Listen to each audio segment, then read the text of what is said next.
Hello everyone and welcome to this new video. Today it's the 19th of December and it's the date of me recording this voiceover. I just wanted to let you in about the details and the updates of our recent relocation to Canada. I wanted to share with you some of the things that happened, what we did in terms of finding a house, applying for our social insurance number, and all the things you have to do when you land basically.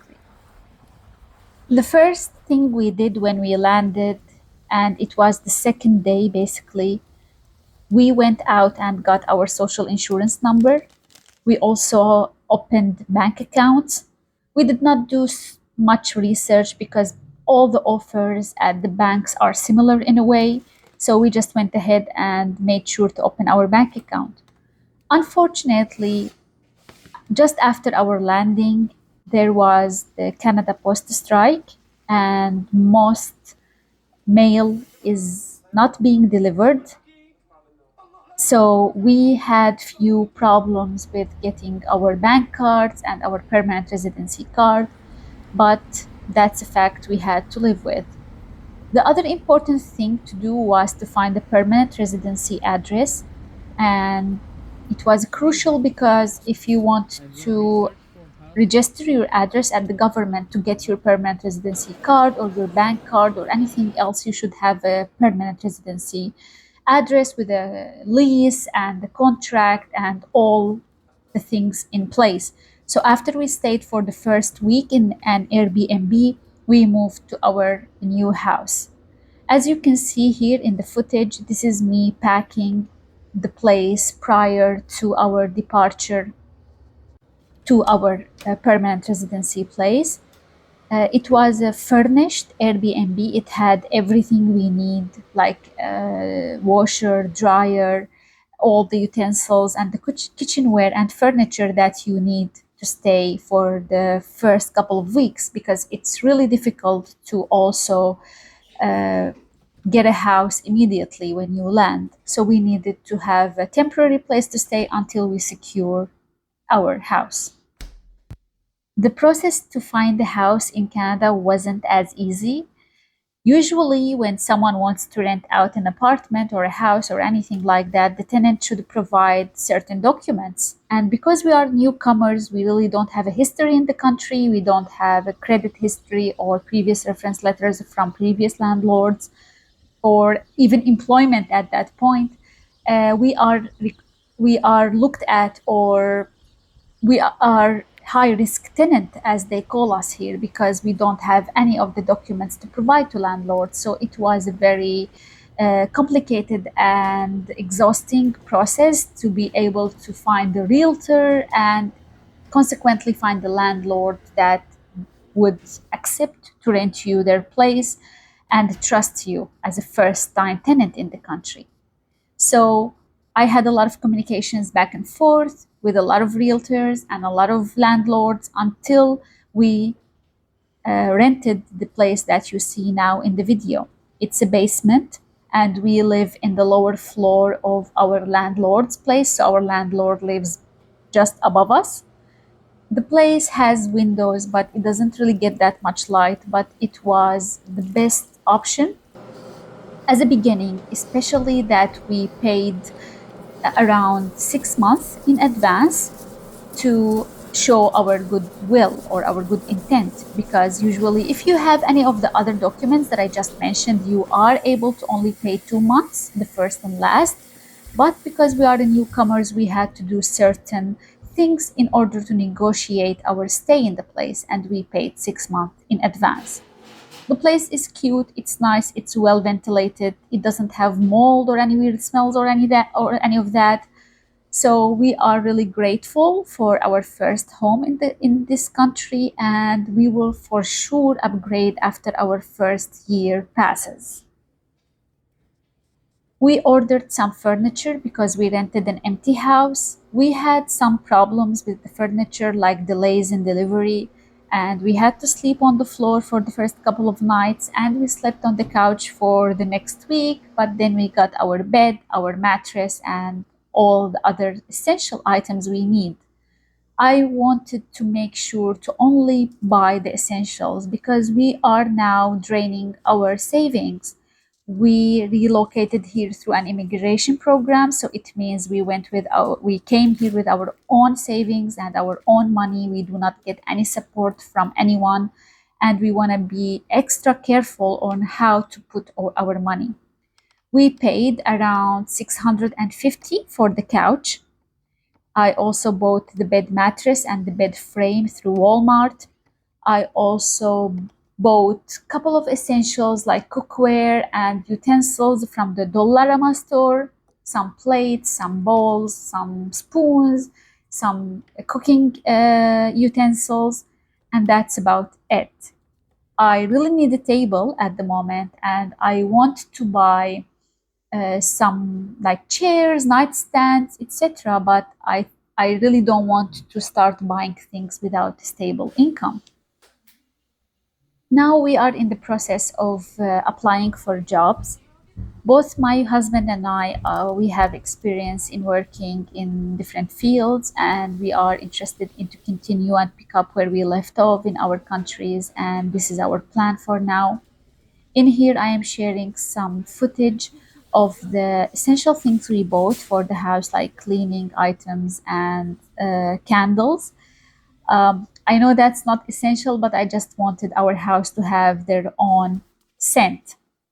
In here, I am showing you the first cookware that we bought for the house. Unfortunately, here, the set of cookware that you will see, we ended up returning, and it was also a very complicated and difficult process for us, especially that we do not have a car. In here, we bought, unfortunately, an induction incompatible cookware.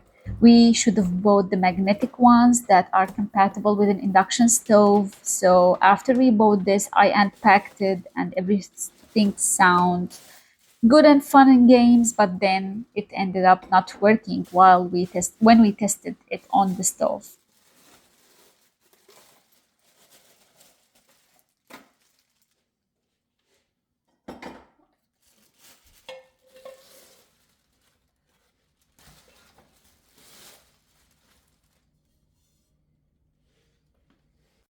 I wanted to settle in into the house system and to just stay in and cook at the house as much as possible because prior to our life in Istanbul, takeout or eating at restaurants here doesn't seem like the best option all the time.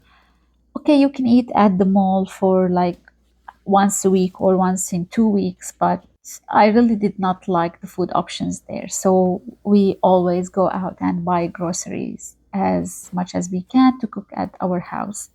In here, I finally was able to buy an induction compatible cookware.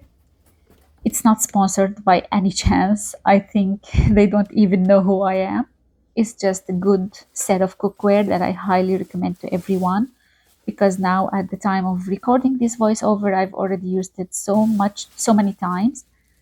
It was about 100 Canadian dollars, and I bought it from Walmart. If you are interested, I was so excited to test it out and to make sure that it works and the oven will not be giving me the error that it was giving me previously.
As I said at the beginning of the video, we had a delay with the delivery of our bed, so we just ordered an air bed, and you will notice now that I see we needed an air pump for the bed. When we were checking the reviews of the item, we've seen that every other type and model of this airbed had their own air pump, but unfortunately, the one that we bought did not have an air pump. So this is me the next day charging the air pump that my husband went out and got. So we weren't able to sleep on the airbed that night. We had to wait for the second night when we got the air pump, and it also needed to be charged for I think 9 hours prior to use. I only charged it for 5 hours, I think, and ended up not inflating properly. So that's also another issue we had to deal with.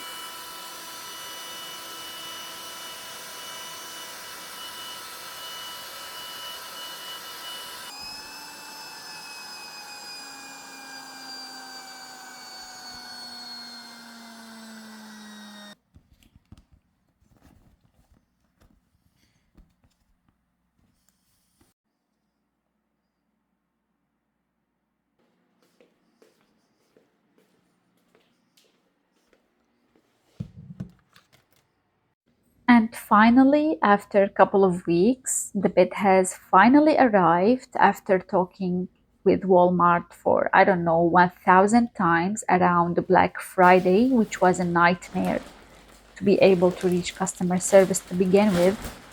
So here I am opening the bed. I recommend this option now that I've used it and we've slept on it for a couple of nights. It's perfect. It is the exact firmness we are looking for, and it is really practical. It is recommended to not sleep on the bed after it inflates throughout the first night. They say 8 to 10 hours are enough until the bed gets its full size. So that's what we did. We just continued sleeping on our airbed for the first night until it completely inflated. And here you see us setting up the bed frame.